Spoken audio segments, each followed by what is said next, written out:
Hey guys, in today's video, I'm going to be showing you how to fix the red ring of death for Xbox 360. But this isn't permanent. It happens to me every once in a while, but every time that I've done it, it's worked.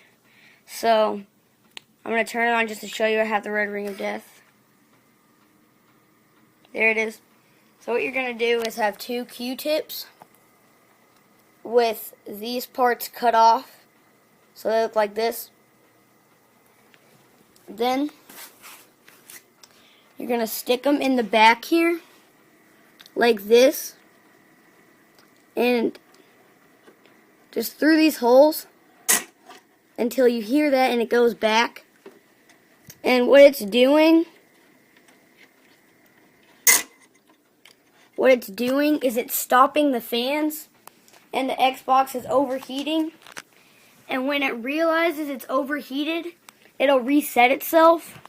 So, and when you'll know that it's done that, the 3 red lights will turn into 2. So I'll get back to you guys when these 3 red lights turn to 2. Okay, so now it's 2 red lights instead of 3. And this should take about 6 minutes. So now just take out the power cord and take out the Q-tips. Those right there.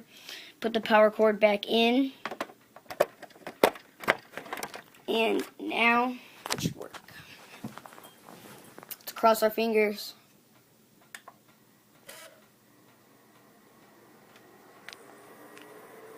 And there it goes. Okay, so this might happen. So if it does happen again, just turn it off. Oh yeah, you can't do that. You have to take out the power cord again.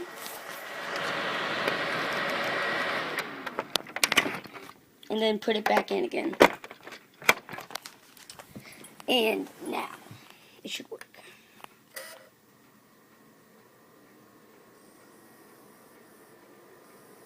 Alright, there you go.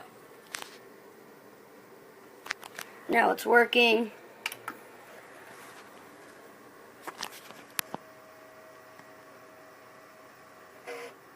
Just fine.